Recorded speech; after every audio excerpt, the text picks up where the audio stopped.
La vocation des célébrations nationales est de rendre hommage aux survivants quand il en subsiste. Mais c'est aussi de rappeler le sacrifice de tous les soldats morts pour la France. Et enfin, c'est d'adresser un message aux générations nouvelles. Le 11 novembre doit demeurer, à mes yeux, l'évocation de ce terrible carnage qui a fait plus de 10 millions de morts, toutes nationalités confondues. Plus d'1,5 million Français. Et combien de blessés, gazés, mutilés, amputés ont été constatés, hélas, à la fin de ce premier conflit. Tant de douleurs pour des familles entières, et aucune n'a été épargnée. Et la mienne a donné sa part. Le 11 novembre doit demeurer aussi le rappel des ravages des nationalismes, de l'esprit de revanche, des haines entretenues pour de mauvaises causes. Le 11 novembre doit demeurer l'occasion de saluer la solidarité de nombreux peuples à l'égard de la France. En ce 11 novembre 2011, rien n'est jamais acquis.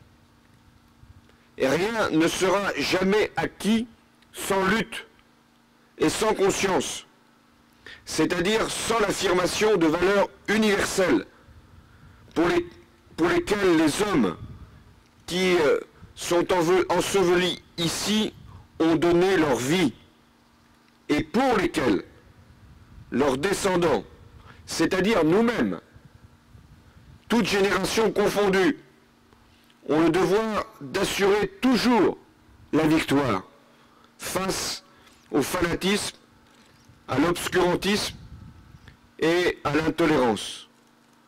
Je pense donc à nos soldats déployés en opération extérieure. Je salue le sacrifice de 24 d'entre eux morts sur le territoire de l'Afghanistan. En 2014 sera célébré le centenaire du déclenchement de la Grande Guerre. Je pense que ce doit être un événement majeur. Et il reviendra au prochain président de la République de l'organiser. Ce doit être, pour ce qui me concerne, un moment d'unité nationale,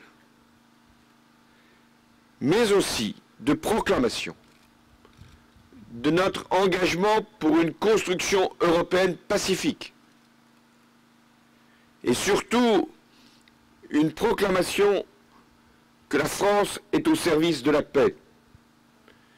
Ce doit être le centenaire qui devra rappeler ce qui s'est passé sur ces champs de bataille, mais qui devra aussi ouvrir un nouveau temps, un temps de rassemblement national et de réconciliation internationale.